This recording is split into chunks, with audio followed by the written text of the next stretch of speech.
mereka masih punya mimpi bahwa negara ini harus menjadi negara Islam supaya orang Indonesia ini bisa diislamkan semua. Padahal ini adalah konsep yang salah, sangat salah, totally, definitely. Karena memang kita tidak pernah punya sejarah yang gemilang dalam urusan politik Islam. Tidak pernah sejarah yang gemilang. Tidak pernah. Bahkan khilafah sendiri setelah tumbang di Turki pada tahun 1924. Dia bahkan khilafah tidak bisa menyelamatkan dirinya sendiri. Hari ini tidak ada satupun negara yang menggunakan sistem politik ini.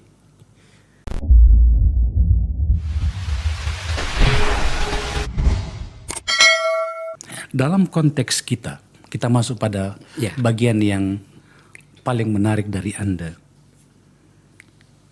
Seberapa mengkhawatirkan seluruh yang kita sebut dengan radikalisme dan seterusnya itu dalam konteks kita? Kalau dalam perspektif kita hari ini gambaran sederhananya, analogi sederhananya begini Bang.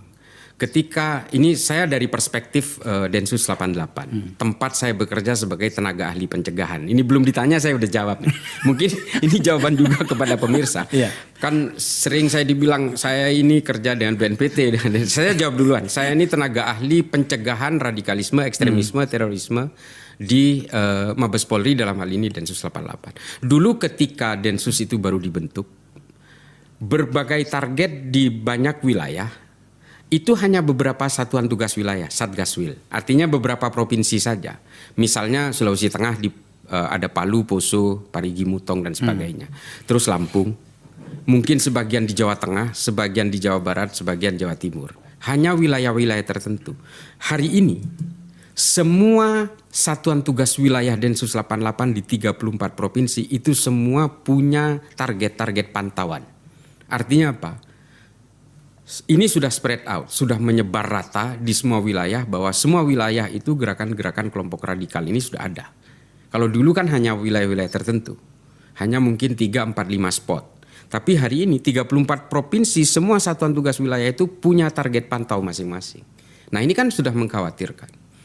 Yang kedua adalah mereka ini kan sleeping cell, sulit dideteksi, sulit sekali untuk bisa di-uncover, kecuali dengan kemampuan-kemampuan human intelligence dan juga mungkin IT intelligence.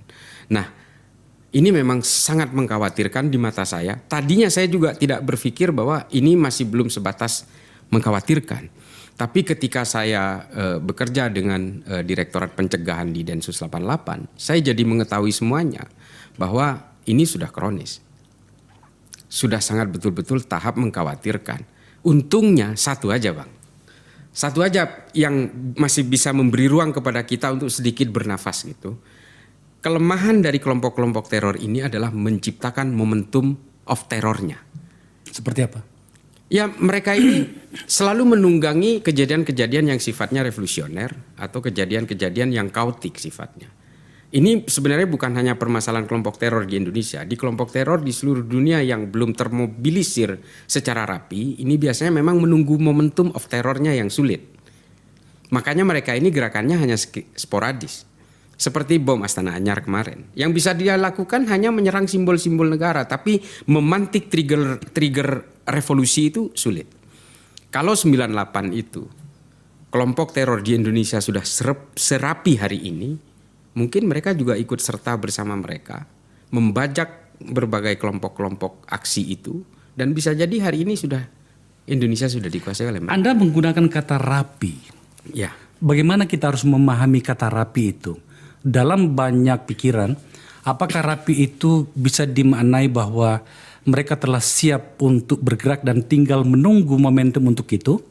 Atau barangkali apakah mereka telah masuk pada seluruh segmen masyarakat kita, mulai dari kelompok yang formal sampai yang non formal, seperti itu kah? Ya, rapi itu secara struktur, secara pendanaan, secara pendidikan, secara kaderisasi, rekrutmen, semuanya sudah rapi.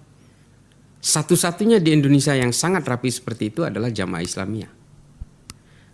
Ukuran rapi itu juga, Bang, ketika satu pemimpinnya tertangkap, dia secara automatically dia akan sudah muncul pemimpin berikutnya, sama seperti ISIS. Iya, menggunakan sistem sel ya. Iya, sama seperti itu. Dan JI juga seperti itu. Mulai dari tertangkapnya pemimpin JI yang terakhir Para Wijayanto misalnya, dia dengan sendirinya langsung muncul amirnya, pemimpinnya.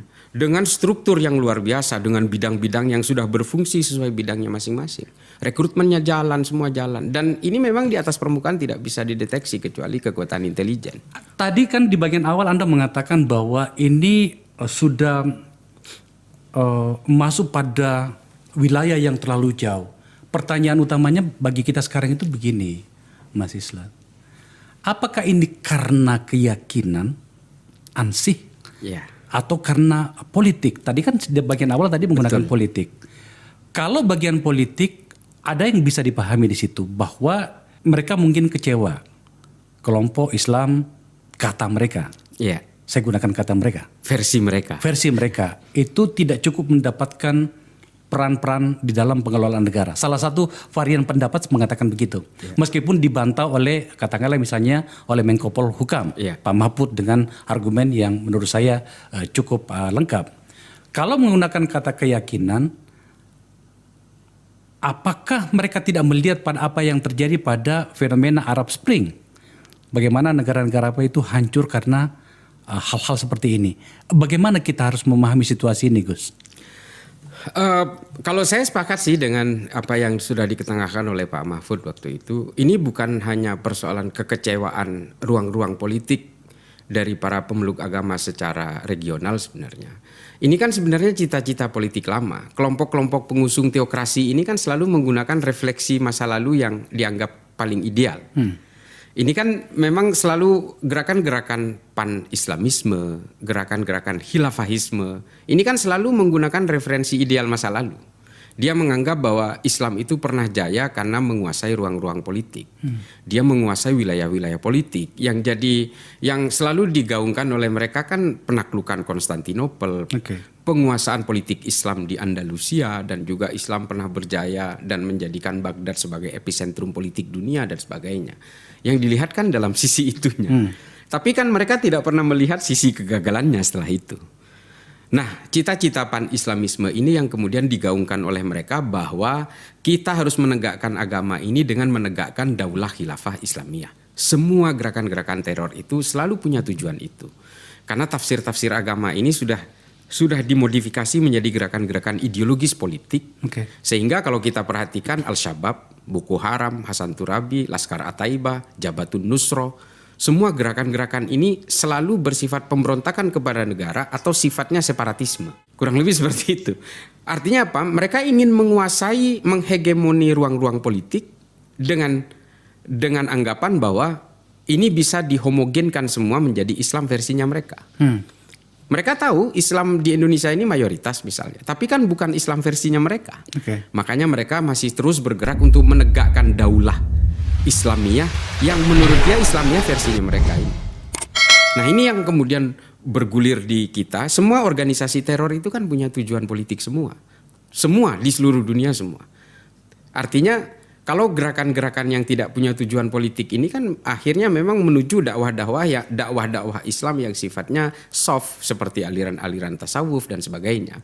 Tapi ketika dia harokahnya harokah siasa, sudah kepada urusan-urusan politik, apalagi kemudian bersentuhan dengan kekerasan, pasti dia punya tujuan politik karena lewat kekerasan dia bisa memantik gerakan-gerakan revolusioner. Ini kan ajaran Said Qutb di Ma'alim fil Thariq. Artinya organisasi-organisasi ini semua adalah dalam rangka membentuk toli'ah-toli'ah.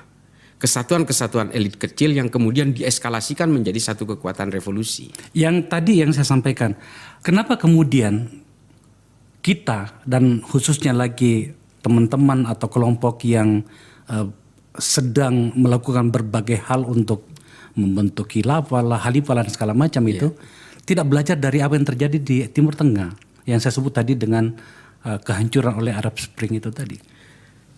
Bukan hanya, jadi mungkin begini Bang, izin Bang, salah satu kelemahan dari umat Islam adalah dia selalu menyembunyikan sejarah-sejarah masa lalu yang pahit itu di bawah tumpukan karpet.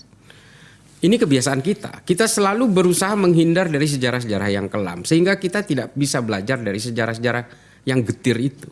Bahwa Islam ini pernah menjadi porak-poranda gara-gara persoalan politisasi agama, termasuk juga kekuatan-kekuatan politik Islam pada akhirnya di Andalusia ambruk begitu saja, tidak menyisakan apapun. Yang disisakan kan akhirnya hanya masjid-masjid yang dikonversi menjadi gereja. istana-istana Islam, politik Islam, simbol kemegahan politik Islam menjadi museum dan sebagainya. Hanya itu yang ditinggalkan. Keimanan tidak ada yang ditinggalkan sedikit pun. Nah ini kan seharusnya bisa belajar kita dari situ. Nah kebiasaan-kebiasaan kita untuk mengubur sejarah-sejarah yang tidak baik ini kemudian memang tidak menjadi pelajaran bagi kita hari ini. Padahal kalau kita ingin menentukan nasib kita hari ini kan kita harusnya melihat masa lalu. Lalu kemudian kita bisa merancang apa yang akan kita lakukan di masa depan. Salah satu kesalahan dari kelompok-kelompok Islam seperti saya, seperti mungkin sebagian besar dari kita, mereka masih punya mimpi bahwa negara ini harus menjadi negara Islam supaya orang Indonesia ini bisa diislamkan semua. Padahal ini adalah konsep yang salah. Sangat salah. Sangat salah. Totally, definitely. Karena memang kita tidak pernah punya sejarah yang gemilang dalam urusan politik Islam. Tidak pernah. Tidak pernah. Sejarah yang gemilang. Tidak pernah. Bahkan khilafah sendiri setelah tumbang di Turki pada tahun 1924, dia bahkan khilafah tidak bisa menyelamatkan dirinya sendiri. Hari ini tidak ada satupun negara yang menggunakan sistem politik ini.